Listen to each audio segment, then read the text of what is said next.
U.S. forces have seized 2 sanctioned oil tankers linked to Venezuela in back-to-back actions in the North Atlantic and the Caribbean.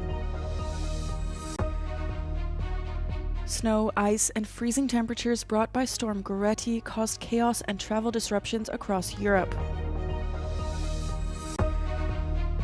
Saint-Tropez bade adieu to French cinema icons and animal rights activist Brigitte Bardot.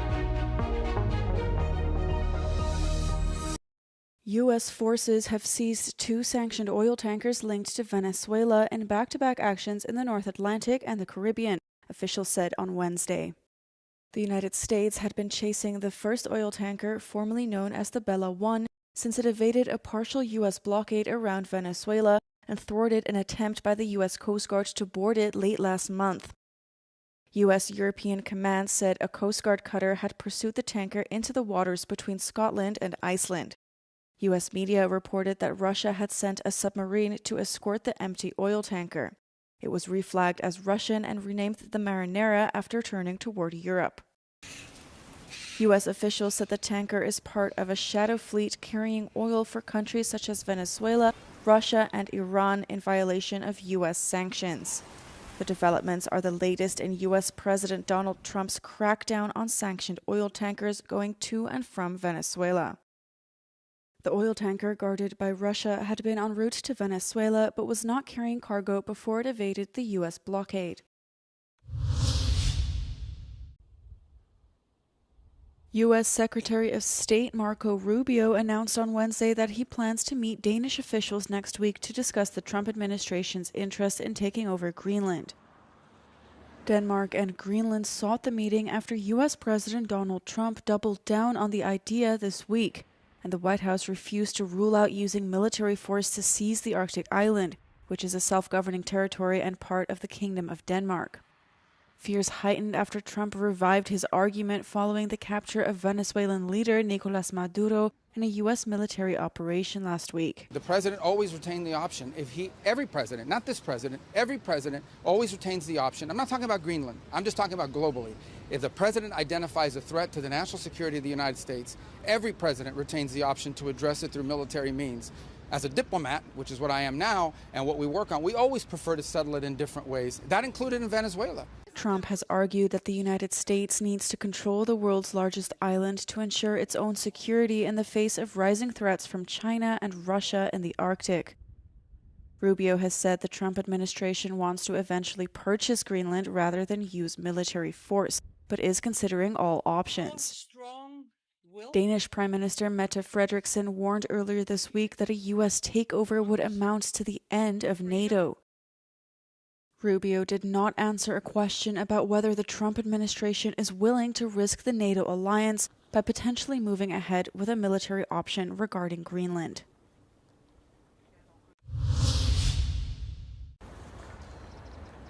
Snow, ice, and freezing temperatures brought by Storm Goretti caused chaos across Europe on Tuesday and continued into Wednesday, causing treacherous traffic conditions that left at least 5 people dead in France and significant travel disruptions. Around 100 flights were cancelled at Paris-Charles de Gaulle Airport on Wednesday, leaving passengers stranded. Amsterdam's Schiphol Airport, one of the largest in Europe, announced at least 700 flight cancellations by noon on Wednesday. More than 1,000 people spent the night at Schiphol, the airport said. Camp beds were set up and breakfast was offered to travelers forced to sleep there. This is my 3rd day in the airport, the 2nd day in this queue. I've been in this queue this morning since about 5 a.m. No, 4:30, somewhere between 4:30 and 5. So, I've been in this queue for nearly 4 hours now. Meanwhile, children whose schools closed were delighted with an unexpected day off. De meester kwam naar onze klas toe en toen zeiden ja, we zijn om 2 uur uit. Ja, wij waren helemaal blij. En omdat de andere juffen en meesters, die konden niet komen door de trein, omdat het helemaal vol lag met sneeuw. Further east, Romania, Serbia, and Bosnia were also dealing with disruptions due to both heavy snowfall and flooding. A woman died in Bosnia's capital Sarajevo on Monday after a snow-covered tree branch fell on her head. In neighboring Serbia, some western municipalities introduced emergency measures due to bad weather. Power was restored to thousands of households in Berlin that had been without electricity in freezing temperatures for 4 days, following a suspected far-left attack on high-voltage lines, authorities said on Wednesday. About 45,000 households and 2,200 businesses lost their supply on Saturday morning after a fire on a bridge that carries high-voltage cables over the Therapeutic Canal in the southwest of the German capital, affecting an estimated 100,000 people. Authorities said they were able to reconnect many to the network gradually, but several days of work were required to repair the damage. It was the longest blackout in the city since the end of World War II. 10 Grad mit Kerzen und so komme ich einigermaßen klar. Taschenlampen habe ich auch, aber die Kälte macht einem wirklich zu schaffen. Wir haben am meisten Angebote für Hilfe und die Leute, die jetzt hier kommen und was die anfragen, ist tatsächlich Handy aufladen, duschen gehen, damit man wieder in die Wohnung gehen kann und wieder den Tag durchhält. German authorities say they are investigating sabotage, membership in a terrorist organization, and arson after a little-known far-left grouping claimed to have been responsible.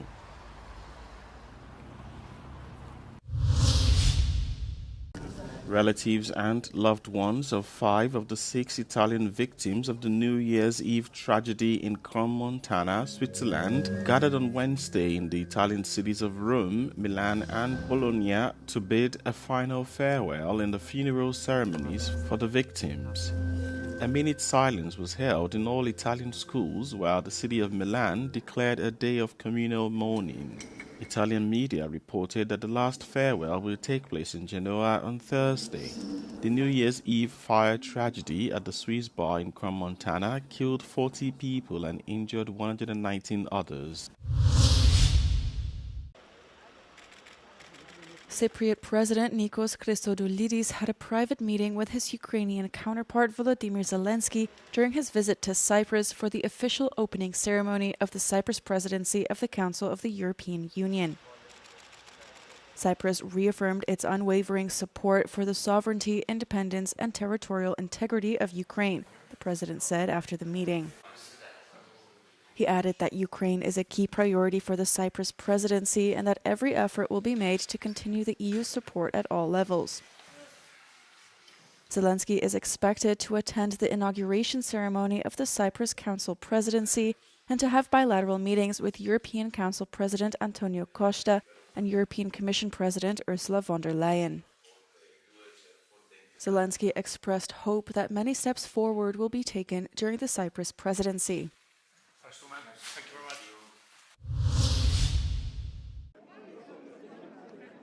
The European Commission is stepping up its promises to conclude a trade agreement with Mercosur. The latest announcement was made on Wednesday when the Commission decided to suspend the EU carbon border tax on fertilizers retroactively. This move is widely seen as a further concession to the agriculture sector, which is in revolt against the free trade agreement. This decision meets the requests coming from France and Italy. This concession follows another pledge. A letter from Commission President Ursula von der Leyen on Tuesday promised farmers access to 45 billion euros from the CAP, the Common Agricultural Policy, as soon as 2028. The Commission assures that this agreement is positive for farmers. The EU-Mercosur agreement alone is expected to increase EU agri-food exports to the region by 50%. 50%, eliminating tariffs that today can reach up to 55%. And on top of it, this would be also a landmark agreement from the perspective that 344 EU geographical indications are included into this agreement, which would clearly defend Europe's iconic food and drink products. The latest decisions by Brussels might have persuaded Italy to back the trade deal. Rome's position is crucial as the deal requires a qualified majority of member states to be approved.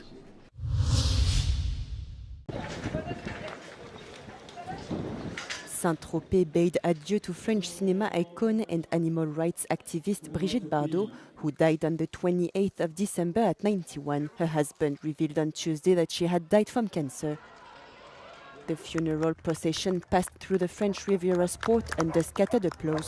The far-right supporters' funeral ceremony was broadcast on large screens across town and followed by a private ceremony attended by guests such as French singer Mireille Mathieu and far-right figure Marine Le Pen. Bébé was laid to rest in the family's tomb at Saint-Tropez's Marine Cemetery facing the Mediterranean Sea. Brigitte Bardot was a French actress, model and singer who played in about 50 movies such as And God Created Woman. She retired from cinema before turning 40 to dedicate herself to animal rights.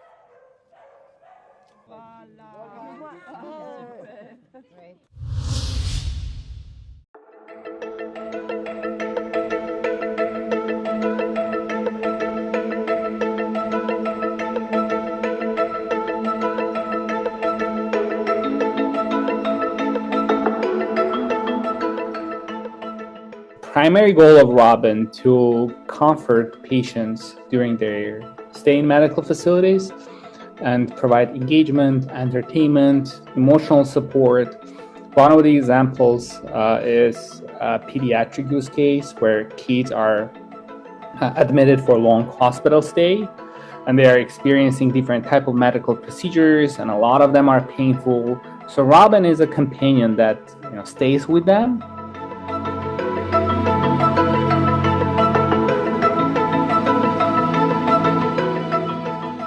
You can tell that the patients, when she, enters the room, they light up because they know it's their turn.